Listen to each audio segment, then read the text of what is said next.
La Voz de América presenta.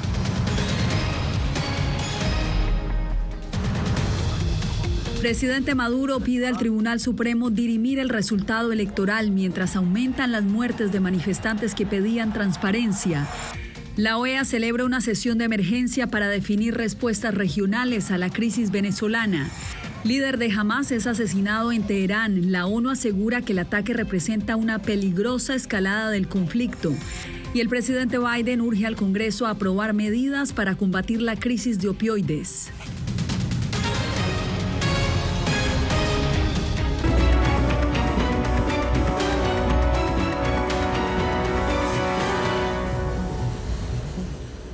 Bienvenidos, esto es El Mundo al Día. En Venezuela, el presidente Nicolás Maduro solicitó un peritaje de los comicios al Tribunal Supremo de Justicia, controlado por el oficialismo, tras los crecientes cuestionamientos sobre el resultado electoral del domingo. Tenemos cobertura de equipo aquí en Washington con Jacopo Luzzi y en Caracas con Adriana Núñez Rabascal. Adriana, ¿cuál es la situación el día de hoy?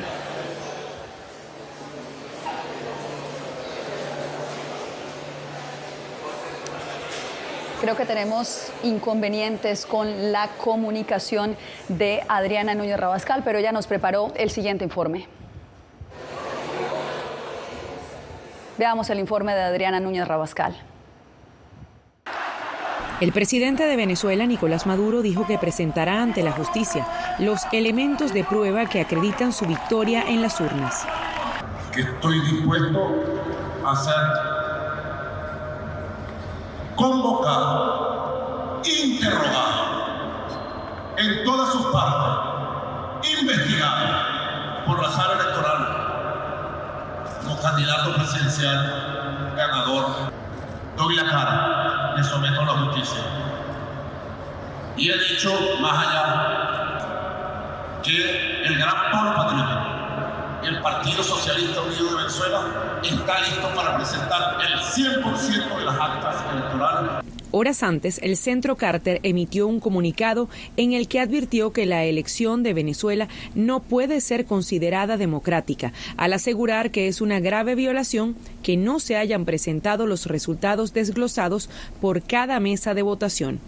Aunque hasta la emisión de esta nota, ni la líder opositora María Corina Machado, ni el aspirante presidencial Edmundo González habían respondido a la declaración de Maduro. En las últimas horas, la oposición ha insistido tener en sus manos las actas que dan como vencedor a González.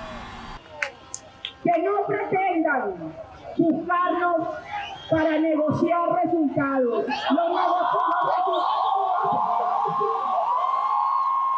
Machado agradeció al gobierno de Costa Rica por ofrecerle asilo político, pero dijo que su prioridad era la protección de los 6 miembros de su equipo, que están refugiados en la Embajada de Argentina en Venezuela. Que ha sido la elección más grande de la historia en Venezuela. El oficialismo llamó a su militancia a enviar los datos de los ciudadanos que estén participando en hechos de violencia en las protestas, para reportarlos a través de redes sociales y de una aplicación digital y así capturarlos. Tenemos en directo a Adriana Núñez Rabascal. Adriana, veíamos la petición que le hacía el presidente Nicolás Maduro al Tribunal Supremo de Justicia, pero descríbenos un poco cuál es la situación el día de hoy allá en Caracas. Caracas ha estado el día de hoy más tranquila, incluso pocos autos en movimiento, algunos comercios cerrados, mientras transcurre toda esta jornada postelectoral de focos de protesta que incluso de acuerdo con organizaciones no gubernamentales han dejado ya hasta el momento 16 muertos. De acuerdo con el fiscal general de la Nación, hay cerca de 1.000 detenidos por participar en las manifestaciones opositoras que gritan fraude. Gracias, Adriana. Y aquí en Washington, la Organización de Estados Americanos convocó para esta tarde una reunión de emergencia para acordar respuestas regionales a la crisis que está viviendo en este momento Venezuela. Jacopo Luzzi está allá. ¿Qué noticias nos tienes? Bueno, Yasmín, la sesión aún no ha empezado y tiene más de 1 hora y media de retraso. Recordamos que se convocó a petición de 12 países miembros, incluidos Estados Unidos, Guatemala, Canadá y Argentina. No está clara, de hecho, la razón de este retraso, al parecer debido a la rueda de prensa en Caracas de Nicolás Maduro y la voluntad de algunos países de esperar la supuesta presentación de las actas electorales. Recordamos que Luis Almagro, secretario secretario general de la OEA, ya instó a Venezuela a llamar a nuevas elecciones más transparentes. Entonces es probable que esta sesión va a haber un llamado similar aquí entre los países. Entre tanto, la Casa Blanca habló de Venezuela este miércoles y dijo que no se puede esperar mucho más para ver las actas. Nuestra paciencia y la de la comunidad internacional se está agotando. Se está agotando la espera de que las autoridades electorales venezolanas se sinceren y publiquen los datos completos y detallados sobre la elección para que todo el mundo pueda ver los resultados. Mientras seguimos a la espera del comienzo de la sesión, según la agencia Reuters, Washington estaría considerando nuevas sanciones a Venezuela tras los controvertidos resultados en las elecciones de este domingo. Gracias, Jacopo. Y en Colombia, la diáspora venezolana está cada vez más preocupada por la creciente incertidumbre política y la violencia desatada en Venezuela tras las recientes elecciones. Yair Díaz nos presenta un informe sobre cómo esta crisis afecta a la comunidad venezolana en el vecino país. Bueno, que sigan luchando y que tengan fe, y nosotros aquí también, que pronto se hará justicia y llegará la libertad en nuestro país. Desde que emigró a Colombia hace 3 años, Robert Díaz sueña con volver a Venezuela, pero considera que el resultado de las elecciones presidenciales aleja su anhelo. Bastante preocupado por lo que está pasando debido a las manifestaciones y nosotros con ganas de regresar a nuestro país. Imagínate lo que pasó con ese fraude y bueno, toca esperar que sea lo que Dios quiera. El temor sobre el futuro político de Venezuela toma fuerza entre la diáspora venezolana radicada en Colombia. Queremos estar con la familia nuevamente. Yo tengo a mi hijo en Venezuela. Ahorita según que hay un toque de estado, imagínense usted. Y están pasando por una necesidad ahorita que no sé si han comido, no sé si han bebido agua. Es difícil. En su primera declaración sobre la más reciente crisis venezolana, el presidente de Colombia, Gustavo Petro, sugirió una solución en su vecino país. Invito al gobierno venezolano a permitir que las elecciones terminen en paz, permitiendo un escrutinio transparente con conteo de votos, actas y veeduría de todas las fuerzas políticas de su país y veeduría internacional profesional. Según cifras oficiales, más de 2,8 millones de venezolanos residen en Colombia y según expertos, la cifra podría aumentar por la nueva crisis que vive Venezuela tras las elecciones del 28 de julio. Yair Díaz, Voz de América, Bogotá. Cambiamos de información y vamos a Nueva York, donde el Consejo de Seguridad de la ONU se ha reunido de emergencia a solicitud de Irán tras el asesinato en Teherán de Ismail Haniyeh, el segundo líder político más importante de Hamás. Ángela González, ¿cómo ha respondido la ONU en este momento crítico de temor por una posible expansión del conflicto en el Medio Oriente?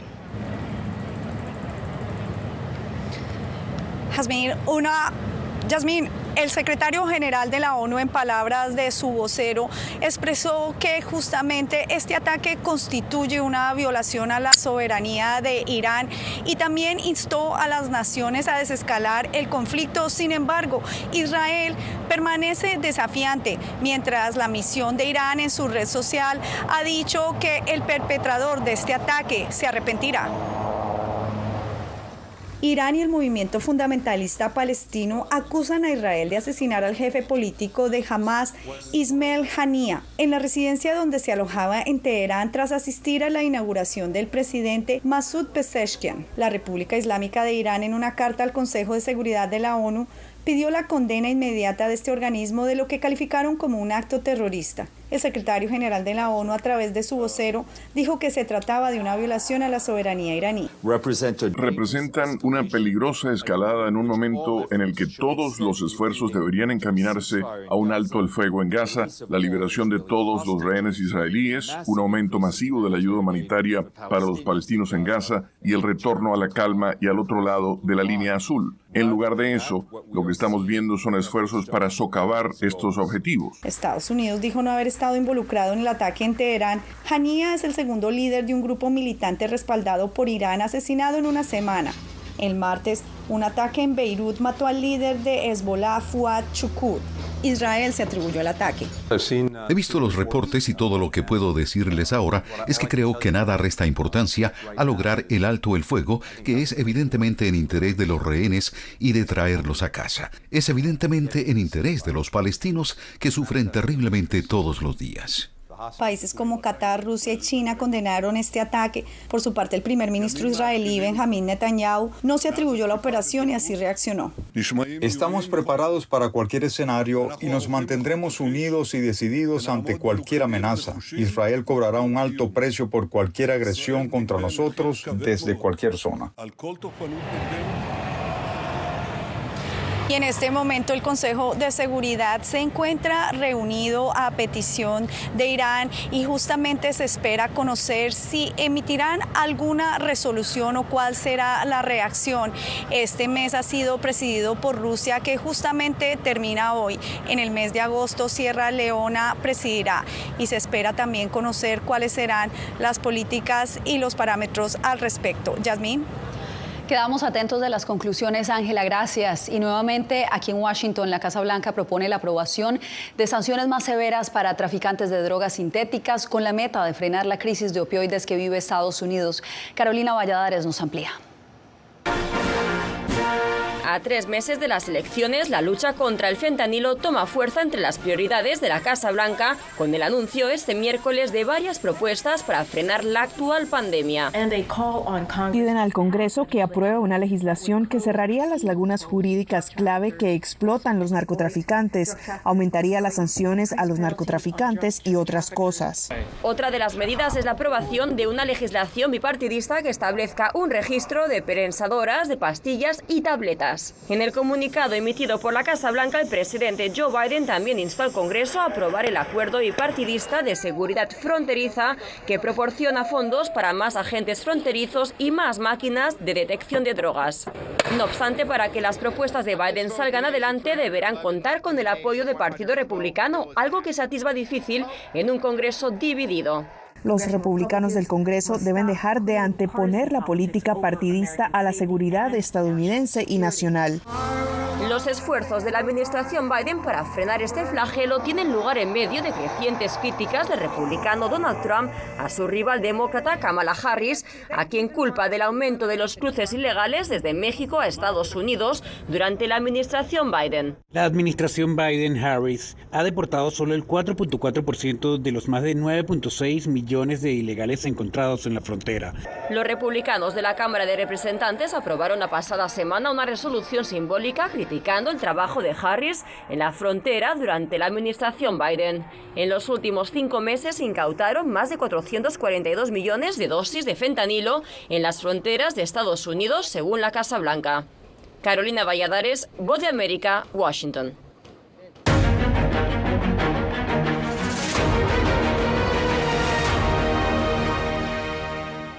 La defensa de Ismael El Mayo Zambada, líder del cártel de Sinaloa, prepara su comparecencia ante un tribunal federal prevista para mañana jueves. Celia Mendoza está en El Paso, Texas, siguiendo de cerca este caso. Celia, sabemos que se espera que este caso sea trasladado a otra jurisdicción. ¿Qué sabes de esto?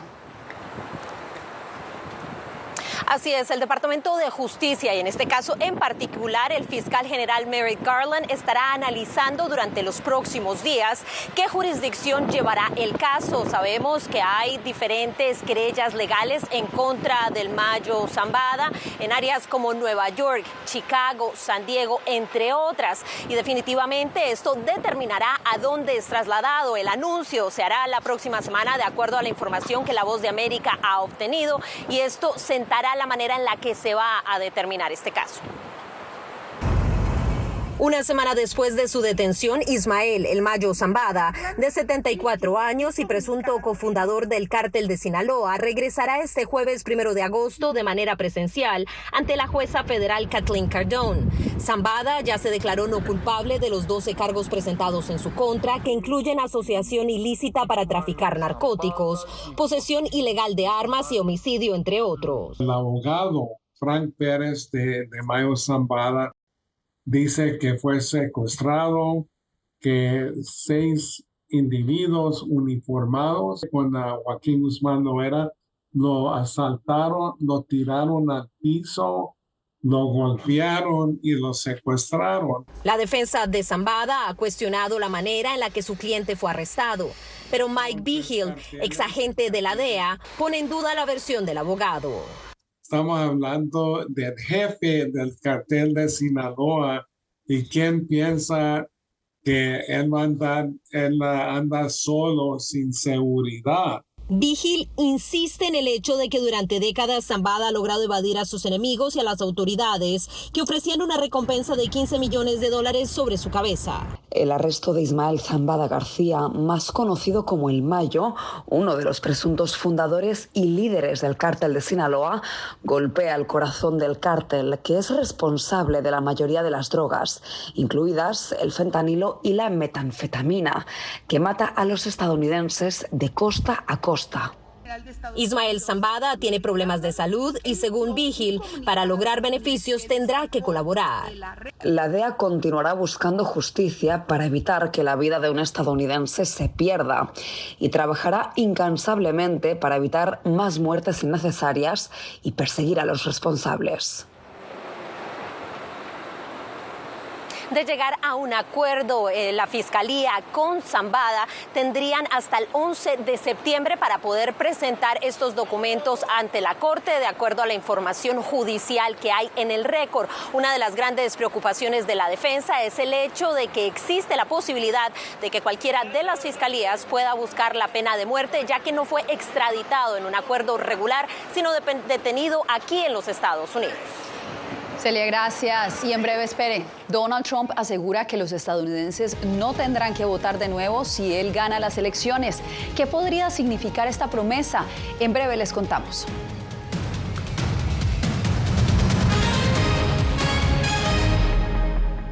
Somos un equipo, así que vamos. Estados Unidos a las 3. 1, 2, 3, Estados Unidos. En el mes de los Juegos Olímpicos, La Voz de América presenta los extraordinarios caminos que han recorrido 4 integrantes para convertirse en entrenadores de equipos de los Estados Unidos para los Juegos de París 2024. Más allá de las banderas, una serie original de La Voz de América. En todas nuestras plataformas. Retroboa. Soy Salomé Ramírez. Soy Mixi Macías y te invitamos a que conversemos de los temas actuales que más te interesan. Acompáñanos en un podcast en vivo en las plataformas digitales de La Voz de América. ¿Qué me pongo mañana? ¿Te regresas para el crucero? Todo incluido. Conéctate con nosotros a través de Retroboa en las plataformas digitales de La Voz de América.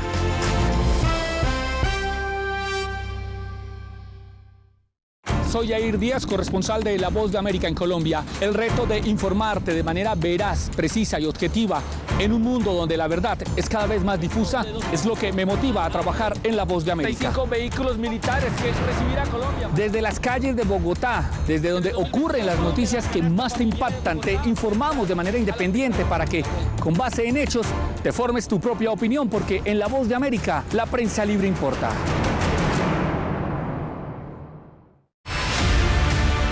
No concibo una democracia sin periodistas. El libreto manda a un conflicto constante con la prensa independiente, con los medios de comunicación. Periodismo, la prensa libre importa. Una coproducción de La Voz de América con nuestras afiliadas en la región. Se ejerció esta profesión con mucho miedo. ¿Cuántos periodistas van muertos ya por decir la verdad? Disponible en vozdeamerica.com.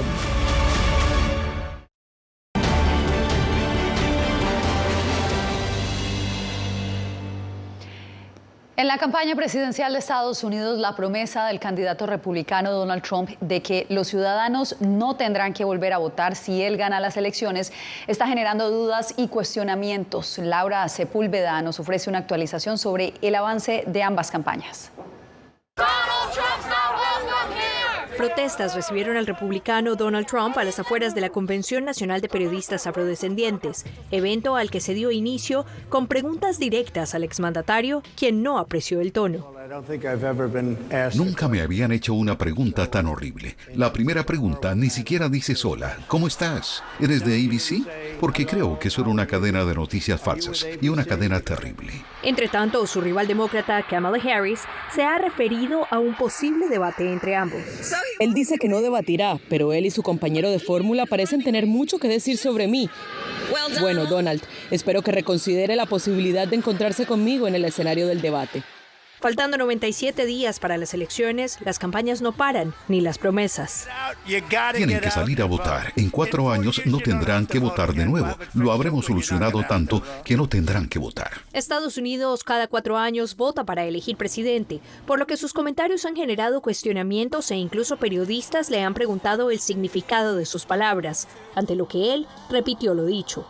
Mientras tanto, Harris ha comentado sobre las críticas de republicanos a su gestión de la política fronteriza.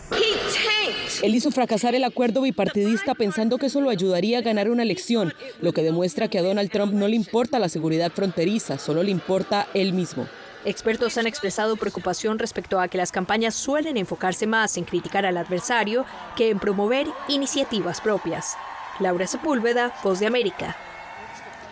4 años después del inicio de la pandemia del COVID-19, la principal autoridad sanitaria de Estados Unidos reporta un preocupante aumento en los casos de coronavirus.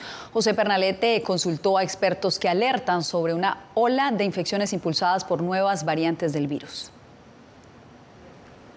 Si bien las autoridades responden al coronavirus como una condición endémica, los Centros para el Control y la Prevención de las Enfermedades, CDC por sus siglas en inglés, recomiendan estar atentos al incremento de nuevos casos de las recientes variantes registradas en algunos estados del territorio estadounidense. En promedio, en los estados de Arkansas, Luisiana, Nuevo México, Oklahoma y Texas, se ha registrado un 23.5% de pruebas positivas del virus. Esto se corresponde a un 7.3% por encima de la semana anterior. Y esto, quiero darle la tranquilidad de que esto no es nuevo. Ya lo vimos desde el 2020, que tenemos 2 picos importantes, uno en diciembre y otro en verano. Estamos teniendo el de verano. ¿Cuáles cosas están cambiando en este momento en esa franja y en todo Estados Unidos? De hecho, en el mundo.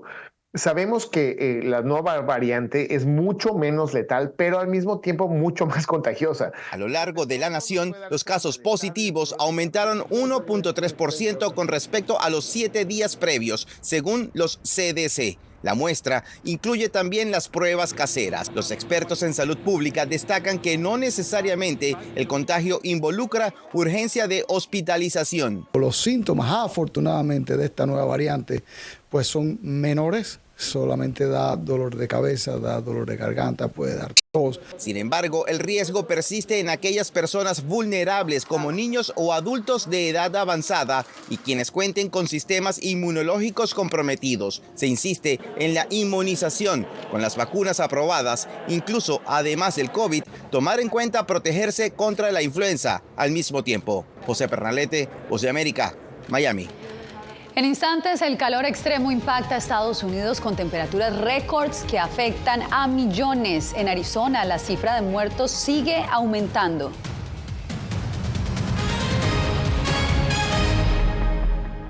Soy Néstor Aguilera, corresponsal de La Voz de América en el Ecuador. Informar sobre la realidad de un país exige una alta dosis de responsabilidad periodística, más aún cuando las noticias evolucionan a cada instante. Aquí en La Voz de América encuentras noticias veraces, precisas y balanceadas. Valores profesionales que me motivan a trabajar día a día para informarte de manera profunda sobre los temas que más impactan tu vida diaria. Porque en La Voz de América, la prensa libre importa. Actualidad. Que la inteligencia artificial va a estar presente en nuestro día a día. Intentan sacarse de encima a trabajadores.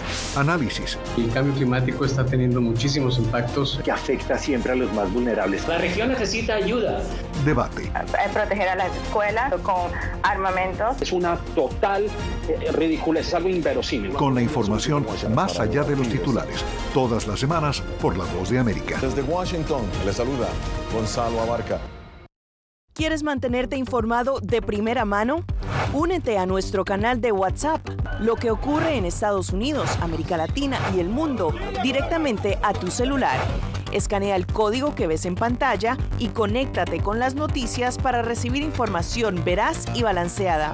Noticias de última hora, reportes originales y verificación de información. Porque en La Voz de América, la prensa libre importa. Soy Gonzalo Abarca, presentador de La Voz de América. Cada semana, desde nuestro programa Foro, programa de análisis y debate, vamos más allá de la noticia, con los temas de interés que ocurren en Estados Unidos e impactan en toda la región. Desde La Voz de América, tengo el privilegio de moderar debates y confrontar ideas diferentes. Así nuestra audiencia se puede formar su libre opinión y tomar sus decisiones bien informadas. Porque en La Voz de América, la prensa libre importa.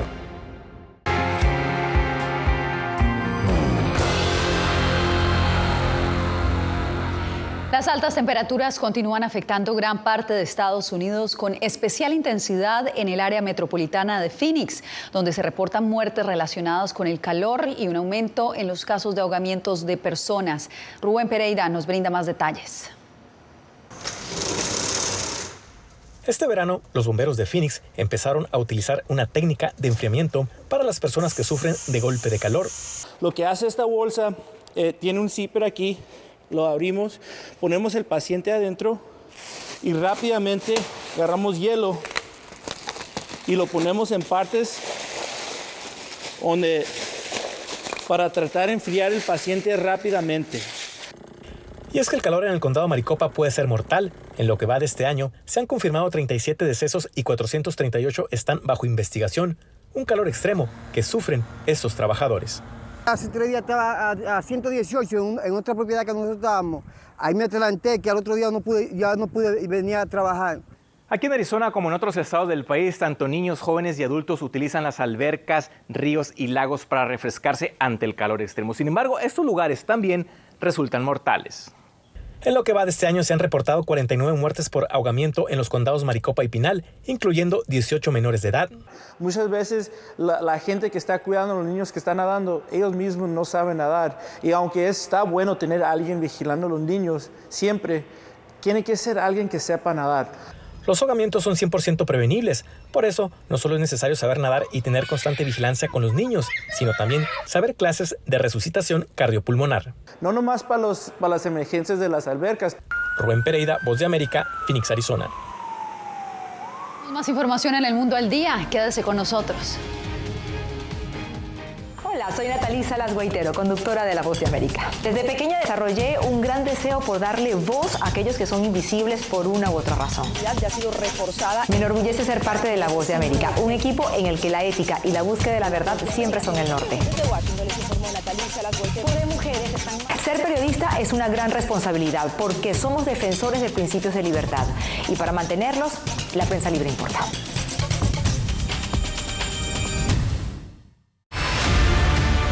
No concibo una democracia sin periodistas. El libreto manda a un conflicto constante con la prensa independiente, con los medios de comunicación. Periodismo, la prensa libre importa. Una coproducción de La Voz de América con nuestras afiliadas en la región. Se ejerció esta profesión con mucho miedo. ¿Cuántos periodistas van muertos ya? Por decir la verdad. Disponible en vozdeamerica.com. Soy Fabiola Chambi, corresponsal de La Voz de América en Bolivia. Retratar la complejidad de mi país para una audiencia internacional le ha dado una nueva perspectiva a mi labor como periodista. Desde esa mirada descubro en el día a día que el trabajo que realizo en La Voz de América me ha permitido dar vida a los valores del periodismo profesional. Aquel que les informa a ustedes, nuestras audiencias, con balance, precisión y profundidad. Porque en La Voz de América, la prensa libre importa.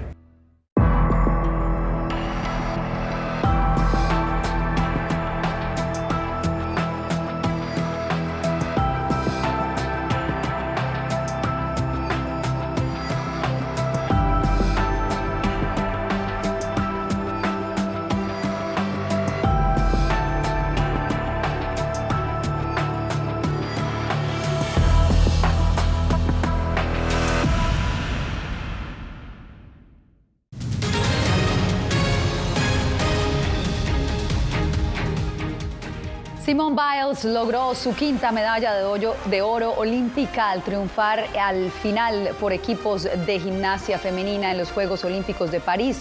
Regresando con una sólida actuación tras su retiro de Tokio 2020, Biles se convierte en la gimnasta más condecorada de todos los tiempos en los Olímpicos. Con el apoyo del público y la ausencia del equipo francés, Estados Unidos dominó con una ventaja de 5.802 puntos sobre Italia, que quedó en segundo lugar. Con esto me despido por hoy.